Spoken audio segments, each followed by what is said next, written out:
नित्यनूतनम् समता बहुलत्वालतो सुप्रतिष्ठितम् समता बहुलत्वालतो सुप्रतिष्ठितम् इति सर्वम् ईश्वरमयमनि चाटिन तत्त्वम् इति सर्वम् ईश्वरमयमनि चाटिन तत्त्वम्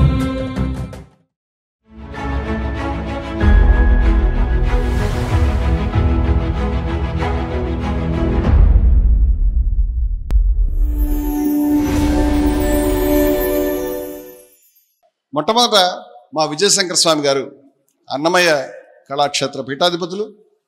అదేవిధంగా ఇవాళ చాలా తెలిసినటువంటి ఎంతోమందికి తెలిసినటువంటి పేరు అన్నమయ్య గృహసాధన సమితి అనేటువంటి ఉద్యమాన్ని నేను ఇందాక చెప్పాను, నేతృత్వం వహించారు. అలాగే జైహో అనేటువంటి సంస్థ 15 రాష్ట్రాల్లో పనిచేస్తూ ఉంది హిందూ ముస్లిం ఐక్యత గురించి, అందరి యొక్క ఐక్యత గురించి, స్వామివారు చెప్పిన సమన్వయం గురించి. ఆ యొక్క సంస్థకి వారు జాతీయ అధ్యక్షులుగా ఉన్నారు. అటువంటి ఒక గొప్ప కార్యసాధకుడు అయినటువంటి, నిరంతరం పరిశ్రమించేటువంటి, ఎటువంటి భేషజం లేనటువంటి వ్యక్తి, పరిత్యాగ ఈరోజు మన ముందు ఉన్నటువంటి వ్యక్తి. వారిని ఇవాళ స్వామివారి ఆశీస్సులతో నేను పనిచేస్తాను. వారు ఎంత సంతోషంగా ఉన్నారంటే ఈ 2-3 రోజుల నుంచి స్వామివారిని కలిసి మాట్లాడుతున్నప్పుడు వారు చాలా ఉత్సాహంగా ఉన్నారు. కాబట్టి వారిని మొదలు పెట్టవలసిన కోరుతున్న విజయశంకర స్వామి గారు ప్రసంగిస్తారు. ఓం నమో వెంకటేశాయ. వినా వెంకటేశం ననాదో ననాథా సదా వెంకటేశం స్మరామి స్మరామి. హరే వెంకటేశం ప్రసీద ప్రసీద ప్రియం వెంకటేశ ప్రయచ్చ ప్రయచ్చ. ఏడుకొండలవాడ వెంకటరమణ గోవింద.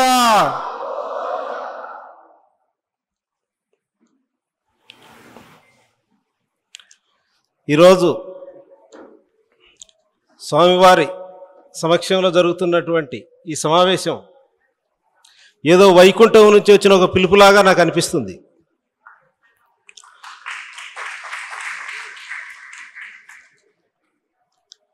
కలియుగంలో వైకుంఠం అంటేనే తెలుగు రాష్ట్రంలో గ్రామంలో పల్లెలో ప్రజలు దేవుడంటే చిన్నజీవర స్వామి, నడిచే దైవం స్వామి.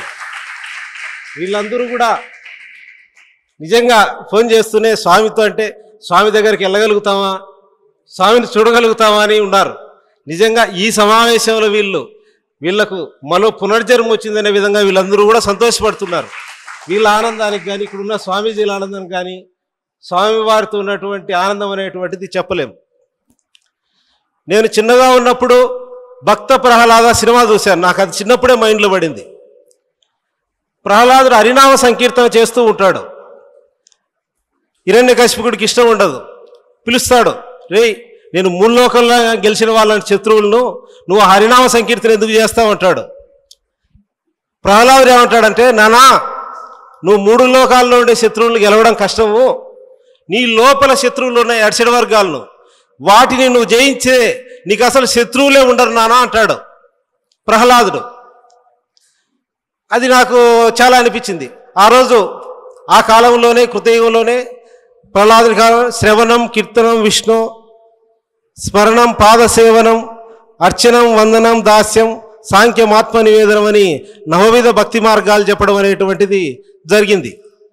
అదేవిధంగా తాళ్లపాక అన్నమాచార్యుల వారు కూడా శాంత దాస్య సాంఖ్య 5 రకాల పద్ధతుల్లో వాత్సల్య మధుర 5 భక్తి మార్గాల్లో అన్నమయ్య సంకీర్తనల వారు దాదాపు 32,000 సంకీర్తనలు ఈ 5 భక్తి మార్గాల్లోనే ఉన్నాయి. ప్రధానంగా తిరుపతిలో అన్నమయ్య కళాక్షేత్రపీఠ ఉద్దేశం ఏంటంటే, ప్రజలకు మేము చెప్పే విషయం ఒకటే, భగవంతుడి నామస్మరణకు శక్తి ఉంది. ఓం నమో వెంకటేశాయ అనండి, మీ సమస్యలు పరిష్కారం అవుతాయని మేము ధైర్యంగా చెప్తున్నాం అందరికి కూడా. ఎందుకంటే నా జీవితంలో నేను ఓం నమో వెంకటేశాయ అని నేను ఆశ్రమం స్థాపించి అడుగు పెట్టించడంలా తిరిగేలేదు. నేను సామాన్యమైన వ్యక్తినే. స్వామీజీలు కానీ, ప్రముఖులు కానీ, ఎవరైనా కానీ, దేవాలయాలు కానీ 12 చోట్ల నామ సంకీర్తనలు, ప్రతి ఒంటిమిట్టలో ఒక 5,000 మంది, శ్రీకాళహస్తిలో 6,000 మంది, యాదాద్రిలో 10,000 మంది వచ్చారు హరినామ సంకీర్తన కావాలని. దీనికి నా శక్తి నేను కారణం కాదు, ఓం నమో వెంకటేశాయ అనేదే కారణం. ఈ ఓం నమో వెంకటేశాయ నేను ఆచరించింది చెప్తున్నాను. ఓం నమో వెంకటేశాయ అనే శబ్దం వల్ల గ్రామాలలో చాలామంది చెప్పాను, రోజు 101 రన్నని, ఒక 3 నెలలు చేయని, 3 నెలల్లో చేస్తే కొన్ని గ్రామాల్లో మాకు 3000 గ్రామాల్లో సంబంధాలు ఉన్నాయి. కొన్ని వేల మందిలో ఎంతో గొప్ప మార్పు వచ్చింది, వాళ్ళకు మనశ్శాంతి లభించింది, వాళ్ళకు సమస్యలు పోయాయి. కొద్దిమంది నాకు నిరూపిస్తావా అన్నాడు. నిరూపిస్తావా అనేది మాకు చర్చ లేదు, నీకు వెంకటేశ్వర స్వామి మీద నమ్మకం ఉందా అని అడిగాం. నాకు లేదన్నాడు. లేనప్పుడు నీకు కుదరదు కదా. నమ్మకంతో భక్తి శ్రద్ధలతో సాధన చేస్తే ఇది తిరుగులేని మంత్రం అనేటువంటిది చెప్తున్నాం. ఇది మనకి కాదు, అన్నమయ్య జీవిత చరిత్రలోనే ఉంది. ఆరుద్ర గారు రాసినటువంటి రచనలో తాళ్ళపాక అన్నమాచార్యుల వారిని ఒక రాజు అహంకారంతో వెంకటేశ్వర స్వామి సంకీర్తనలు పాడుతుంటే, వెంకటేశ్వర స్వామి సంకీర్తనలు కాదు నా సంకీర్తనలు పాడని రాజైనటువంటి నరసింహరాయలు కోరాడు. హరిహరి నేను పాడు నా భగవంతుడు సంకీర్తనలే పాడతానంటే నేను ఆ భగవంతుడు రక్షిస్తాడేమో చూస్తామని బేడీలు కట్టి తాళ్ళపాక అన్నమాచార్యుల వారిని జైల్లో బంధించడం జరుగుతుంది. అన్నమాచార్యుల వారు హరినామ సంకీర్తన పాడుతూనే మరుక్షణంలో బేడీలు తెగిపోతాయి. రాజుకెళ్ళి చెప్తారు, అయ్యా బేడీలు తెగిపోయాయి. ఎట్లనే రాజు నమ్మడు, నేను వచ్చి చూస్తానని మళ్ళీ బేడీలు వేస్తాడు. బేడీలు వేస్తూనే మళ్ళీ హరినామ సంకీర్తన చేస్తూనే బేడీలన్నీ కూడా తెగిపోతాయి. అంటే హరినామ సంకీర్తన శక్తిని ఆధారం చేసుకొని నేను కాదు రాజు, రాజులకు రారాజు ఆ భగవంతుడు ఉన్నాడు, నేను కాదు అసలైన రాజునని ఆయన అన్నమయ్య కాళ్ళ మీద పడి క్షమాపణ కోరితే అన్నమయ్య అతను క్షమిస్తే అన్నమయ్య ఆశీర్వచనాలతో గొప్ప రాజు అయ్యాడు. ఈనాటి రాజులందరికీ కూడా రారాజు భగవంతుడు అనేది ఉంటే ఎవరు కూడా అహంకారంగా లేకుండా సమాజం ఉండేటువంటిది ఉంటుంది. అదేవిధంగా తాళ్ళపాక అన్నమాచార్యుల వారు తిరుమల కొండకెళ్ళి తలుపులు మూసివేస్తుంటే వెంకటేశ్వర స్వామి సంకీర్తనలు మాడితే ఆ తలుపులు తెరుచుకున్నటువంటి సంఘటనలు. ఈనాటికి పెనుగొండ జైలు ఉంది, జైల్లో ఆ అన్నమయ్య జైల్లో ఇవన్నీ కూడా ఆధారాలతో తరతరాల నుంచి ప్రజల నుంచి వాస్తవాలు యథార్థాలు జరుగుతున్నాయి. అదేవిధంగా ఇక్కడ భక్త రామదాస్ గారి కుమారుడు ఓసారి చిన్నపిల్లగా ఉన్నప్పుడు వంట చేస్తూ గంజిలో పడిపోతే ఆ పిల్లవాడిని రామాలయంలోకి తీసుకొని వెళ్ళి అక్కడ పెట్టి తలుపులేసి రామనామ సంకీర్తన చేస్తే తలుపులు తెరుచుకొని ఆ పిల్లవాడు లేచొచ్చినటువంటి సంఘటనలు మనకు స్పష్టంగా కనిపిస్తూ ఉన్నాయి. కాబట్టి భగవంతుడి నామస్మరణకు శక్తి ఉంది. ఇది చేస్తే మనుషుల్లో మార్పు వచ్చింది, సమాజంలో క్రోధాలు తగ్గుతాయి. సమాజంలో ఒక పెద్ద విప్లవం ఏదైనా ఉందంటే అది ఆ భగవంతుడి నామ సంకీర్తనే. ఆ నామ సంకీర్తనకు సృష్టికర్త భగవత్ స్వరూపులు శ్రీ శ్రీ భగవత్ స్వరూపులైనటువంటి రామానుజాచార్యుల వారే. వారు గురువు గారు నీకు నామస్మరణ చెప్తున్నాను, ఇది ఇంకెవరికి చెప్పాకు, చెప్తే నువ్వు మరణిస్తావంటే అయ్యో నేను మరణించినా పర్వాలేదు, ఈ సృష్టికంతా మొత్తం అంతా కూడా స్వర్గం వస్తే మానవాళికంతా నాకు కావాల్సింది ఇంకేమీ లేదని రామానుజాచార్యుల వారు గోపురం ఎక్కి శ్రీరంగం నామ సంకీర్తన చెప్పినటువంటి మహానుభావుడు.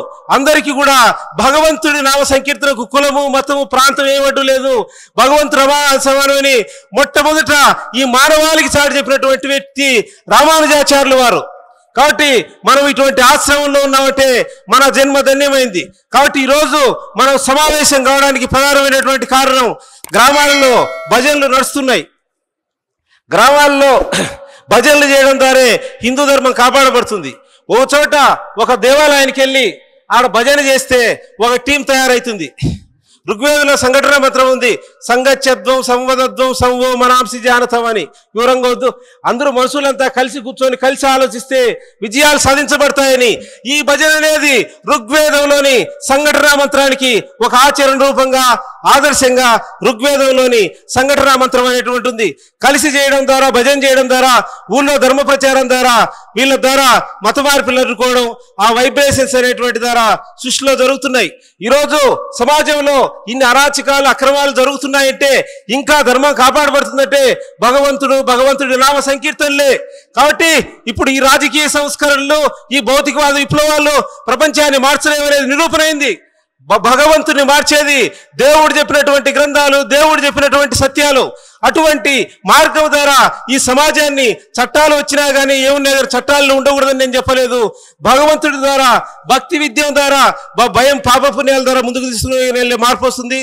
కనుక మనమందరం స్వామీజీ ఆధ్వర్యంలో స్వామీజీ యొక్క ఏ నిర్ణయం చేశా కానీ అడగ స్వామీజీ అంటే భగవత్ స్వరూపులు దైవ స్వరూపులు కాబట్టి వారి పాదరేణువులాగా ఏ బాధ్యత ఇచ్చినా ఏమి ఇచ్చినా కానీ వారితో చర్చించడం, ప్రశ్నించడం ఏమీ కూడా ఉండదు. వారి శిరోమార్గంలో పయనిస్తామని తెలుస్తూ వారికి పాదాభివందనం తెలియజేస్తూ ఇద్దరితో అదేవిధంగా జై భారత్ సంస్థ హైదరాబాద్కు వచ్చిన తర్వాత నేను సంకీర్తనలు చేస్తూ రమణమూర్తి గారు జై భారత్ వందలాది మంది కార్యకర్తలు వచ్చిన తర్వాత ఈ ఉద్యమానికి ఇంకా ముందుకు తీసుకుని వెళ్ళేటువంటి మార్గం సుగమైంది. రమణమూర్తి గారు రోజుకు 17-18 గంటలు నిరంతరం పుస్తకాలు రాస్తూ కష్టపడుతూ ఉంటారు. అసలు స్వామి వారితోన్నప్పుడు వారు పడినటువంటి కష్టం వారంతా కూడా చాలా విశేషమైంది. వారు కూడా నాకు స్ఫూర్తి ప్రదాత.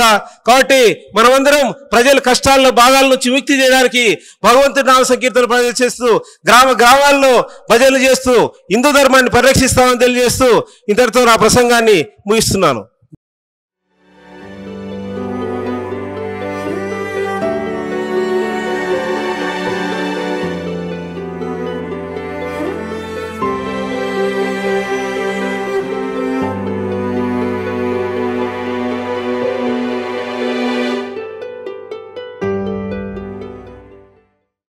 మీ ఆలోచనల్ని మరింత సంపద్వంతం చేయగల ఈ పుస్తకాల్ని మీరు చదివారా?